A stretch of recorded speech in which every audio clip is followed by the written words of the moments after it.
9 years after the Supreme Court said colleges and universities can use race in their quest for diverse student bodies, the topic of affirmative action is being raised yet again. Director of Night Division for Scholarships, Career Services, and Multicultural Affairs at the University of Florida, Charles Harris, explains just what affirmative action really is.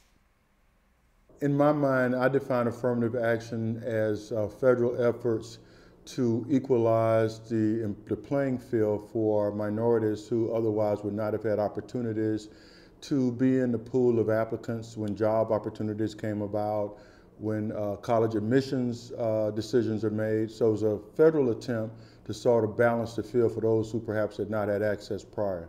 Although affirmative action has not played a role in admissions to the University of Florida since the 1980s, some students believe it still plays some role in admissions.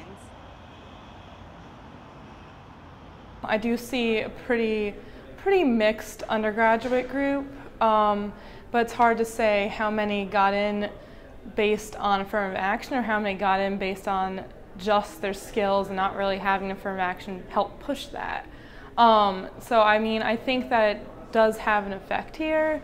It's hard to say exactly how much of an effect from my perspective.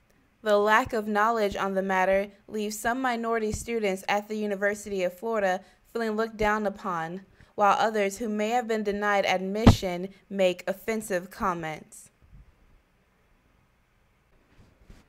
President of the UF chapter of the NAACP, Jonelle Edwards, says she's no stranger to those offensive remarks.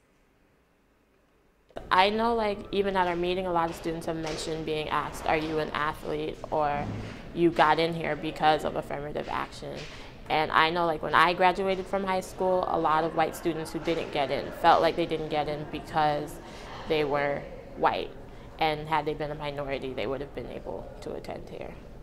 However, race is just one form of affirmative action.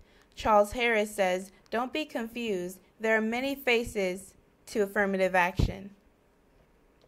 There are schools and programs that have legacy programs where simply because your parents went to that school, then you get a heads up on that. That is affirmative action in a certain way, but no one ever talks about it. They look at the racial overtones of affirmative action, but not legacy programs. Or if your father is a major fundraiser and they donate $2 million to a school and you get priority when it comes to admissions, that's affirmative action as well, because that person is being admitted with requirements that don't meet, that are not what everyone else has to meet. So when we look at those programs, oftentimes it becomes charged when we talk about the racial component. But there are a lot of forms of affirmative action that go on that are never talked about. Mr. Harris adds the topic of affirmative action is not the issue. Affirmative action, as it relates to race, is the issue. I'm Michelle Williams in Gainesville.